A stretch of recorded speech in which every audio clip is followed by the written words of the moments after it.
Custom Hearthstone cards have always been a super interesting idea to me, especially since I'm not a very creative person myself. So today I will be taking a look at the top custom Hearthstone cards of the last week. And first up, we have Millhouse's Fireworks. It is a 2-mana mage spell that says the next time you have 10 mana, deal 5 damage to all enemies. And this is a super cool design. You know, it could be used early on as a late game board clear. It could also be used as a potential win condition. I can envision a deck existing where you're looking to play multiple copies of this and then eventually killing your opponent on turn 10 with as many of these triggering as possible. And I think it's super neat design because the opponent's aware of it, right? So it is this potential board clear or even win condition that is just looming over you, but you also have some play around it, right? You could either make sure you don't have a lot of minions or anything important on the board when it triggers, or if enough of these are stacked up, you know, you're aware of how much health you need to stay above. So yeah, I think it's cool that it could be used as like just a 2-mana throwaway board clear for later in the game, or you could build some kind of OTK deck around it as well. Plus, I'm all for getting your opponent more involved in the win condition in these plays. As I mentioned, because they're aware of it, it adds some level of counterplay as well. And I do wish Blizzard would explore this space a bit more. You know, there are some cards that say after X amount of turns, do Y, but I think that's a huge area of opportunity that they could explore more with further cards. And next up, we have another mage card. It is Arcane Overcharge, also a 2-mana spell that says give your minions spell damage +1 and deal 1 damage to all minions. When I first saw this card, I felt like I had to read it a few times to think of all the different ways it could be played and all the different ways it could work. You know, on one hand, you could play this with a bunch of minions on the board to potentially result in a board clear. You know, you'd give, say, get spell damage +4, 5, or more, and then deal, again, 5, 6, 7 damage to the whole board. So it's essentially a 2-mana board clear, but it also destroys your board. Or if you have some tall minions on the board, this actually could result in just you having a bunch of spell damage on the board, right? If you have some big minions that don't die to the damage, they would just stay on the board with a bunch of spell damage. So it's almost like bioluminescence for mages. And if last video was any indication, I love cards that have multiple ways to play them. You know, as I mentioned, this card can be played as a board clear. It could be played as a setup card for potentially some kind of OTK. So moral of the story is I am all for cards that actually add decision making to the game. I'm not a big fan of decks and cards where it's just, if it's green, play it. Right? I like cards that actually involve some decision making or can be played different ways. So overall, great design.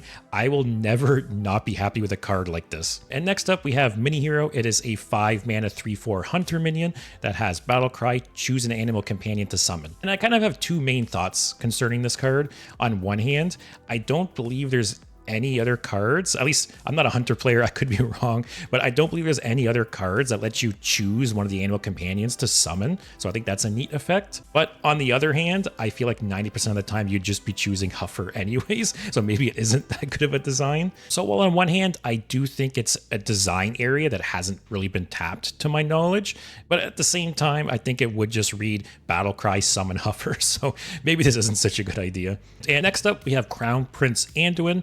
It is a 1-mana 1/1 priest legendary minion that says start of game. If this is the only 1-cost card in your deck, your hero power has overheal, draw a card. And right off the bat, I am a huge fan of start of game effects. I think this is something Hearthstone should lean into way more because this is something that you can't really do with a physical card game. So leaning into things like this, you know, deck building restrictions and card restrictions, I think is great. I think it's something that could really make Hearthstone unique being a digital card game. And so I love any kind of card like this. And yes, historically, some of them have kind of been broken, you know, Gen and Baku, for instance, but you can't deny that the idea and the train of thought is a home run at least. But regarding the card specifically, you know, on one hand, Priest does have a lot of strong 1-cost cards, so you would be giving up a lot, especially in Wild, where there's even more strong 1-cost cards. So you'd be giving up all those cards to have kind of a pseudo Warlock hero power. You know, it wouldn't be triggering every turn, but depending on, you know, the board state, if you're at full health, it's just a better Warlock hero power. But there could be a lot of situations where this effect just doesn't work. So do I think this card would see play? 100%. I think pretty much every start of game effect has seen some play somewhat. Do I think it'd be good? I'm not too sure, but I think it's a step in the right direction. I think there's so much untapped potential with start of game effects, and I really hope that that's something they continue to explore. And for the 5th card, we have Reaper in the Pool. It is a 26 mana, 1 blood, 1 unholy, 1/1 Death Knight legendary minion. And it says, while this card is in your hand, anytime its stats are increased, summon a copy of it. And I've always thought that Handbuff Death Knight is so close to being good. You know, I've mentioned it previously while streaming that in terms of raw stats, I think Death Knight pumps out more stats than, say, Handbuff Paladin. But the difference is Paladin has the Divine Shield, the Rush, the Lifesteal to offset the bit less stats. So Death Knight is pumping out bigger minions, but they're just not as good. But this card would pump out even more stats, so I don't necessarily think this is what the deck is lacking. You know, this card is super cool design. Obviously, it starts off a little slow. At first, it's only going to be summoning you a 2/2, a 4/4, but the longer the game goes on, the more value you get out of this. But like I said, do I think this is what's preventing Handbuff Death Knight from being a top tier deck? I don't think so, to be honest. So while I don't doubt that this is a good card and it's cool design, I don't think this is the card that would tip that deck over the edge.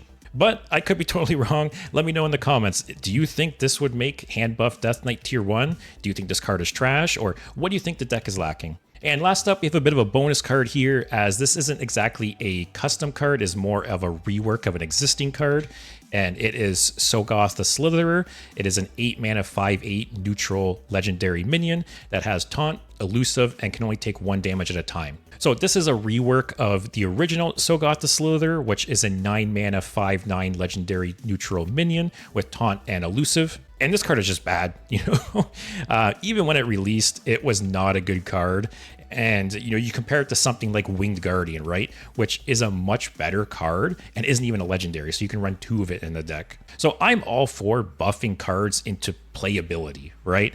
It's always a bummer, like the art, the theme of some of these cards is so cool, but they're just so bad they're never played. So I am all for buffing cards, and I think the effect is neat. You know, the can only take 1 damage at a time. It's only been used a handful of times in the game. You know, for instance, there's Moonfang, which was a 5 mana minion with the same effect, but that card was trash.